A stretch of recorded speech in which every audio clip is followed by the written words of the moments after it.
നമസ്തേ. ഗുരുവായൂർ പഞ്ചാരമുക്കിലെ മരക്കമ്പനി തീയിൽ കത്തി നശിച്ചു. നിമിഷങ്ങൾക്കകം ആളിപ്പടർന്ന തീ മണിക്കൂറുകളോളം ഫയർഫോഴ്സിനെ വെല്ലുവിളിച്ചു. ലക്ഷങ്ങളുടെ നാശനഷ്ടമാണ് പ്രാഥമിക വിലയിരുത്തൽ. ആളപായമില്ല. ഗുരുവായൂർ ചാവക്കാട് റോഡിലെ പഞ്ചാരമുക്കിൽ പ്രവർത്തിക്കുന്ന മരക്കമ്പനിയിലാണ് ഇന്ന് പുലർച്ചെ ഏകദേശം 12:15 വൻ തീപിടുത്തമുണ്ടായത്.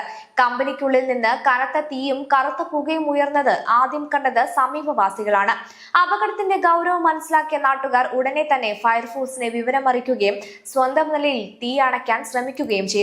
എന്നാൽ കമ്പനിയിൽ വലിയ തോതിൽ സൂക്ഷിച്ചിരുന്ന ഉണങ്ങിയ മര ഉരുപ്പടികൾ, ഈർച്ചപ്പൊടി, മരത്തിന്റെ അവശിഷ്ടങ്ങൾ എന്നിവ കാരണം തീ അതിവേഗം പടർന്നു. ഏതാനും നിമിഷങ്ങൾക്കുള്ളിൽ തന്നെ തീ മുഴുവൻ കെട്ടിടത്തെയും വിഴുങ്ങുന്ന അവസ്ഥയായി. വിവരമറിഞ്ഞ മിനിറ്റുകൾക്കകം ഗുരുവായൂർ ഫയർഫോഴ്സ് 2 യൂണിറ്റ് വാഹനങ്ങളുമായി സ്ഥലത്തെത്തി. തീയുടെ ശക്തി വർദ്ധിച്ചതോടെ കൂടുതൽ ഫയർഫോഴ്സ് സംഘങ്ങളെയും സ്ഥലത്തേക്ക് വിളിച്ചു വരുത്തി.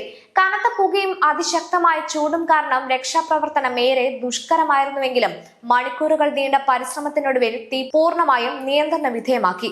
അപകടം നടന്ന സമയത്ത് കമ്പനിക്കുള്ളിൽ ജീവനക്കാർ ആരും ഉണ്ടായിരുന്നില്ല. അതിനാൽ വലിയ മനുഷ്യ ദുരന്തമാണ് ഒഴിവായത്. നിലവിൽ ലഭ്യമായ വിവരങ്ങൾ പ്രകാരം ആളപായമോ പരിക്കുകളോ റിപ്പോർട്ട് ചെയ്തിട്ടില്ല.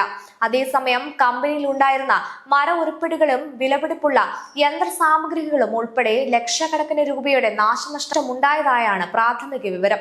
തീപിടുത്തത്തിന്റെ കൃത്യമായ കാരണം ഇതുവരെ വ്യക്തമായിട്ടില്ല. സംഭവത്തിൽ ഫയർഫോഴ്സും ബന്ധപ്പെട്ട വകുപ്പുകളും അന്വേഷണം ആരംഭിച്ചിട്ടുണ്ട്. അർദ്ധരാത്രിയിൽ തീ ഉയർന്നത് ശ്രദ്ധയിൽപ്പെട്ട ഉടൻ നാട്ടുകാർ കാട്ടിയ ജാഗ്രതയും ഫയർഫോഴ്സിന്റെ സംയോജിതമായ ഇടപെടലുമാണ് തീ സമീപത്തെ ജനവാസ മേഖലയിലേക്ക് വ്യാപിക്കാതിരിക്കാൻ സഹായിച്ചത്. വലിയ സ്വത്ത് നാശം സംഭവിച്ചെങ്കിലും മനുഷ്യജീവൻ നഷ്ടപ്പെടാതിരുന്നത് വലിയ ആശ്വാസമാണ്. തീപിടുത്തത്തിന്റെ യഥാർത്ഥ കാരണം എന്ത്? നാശനഷ്ടത്തിന്റെ കൃത്യമായ കണക്ക് എത്ര? അന്വേഷണത്തിന് ശേഷം മാത്രമേ ഇക്കാര്യങ്ങളിൽ വ്യക്തത ലഭിക്കൂ.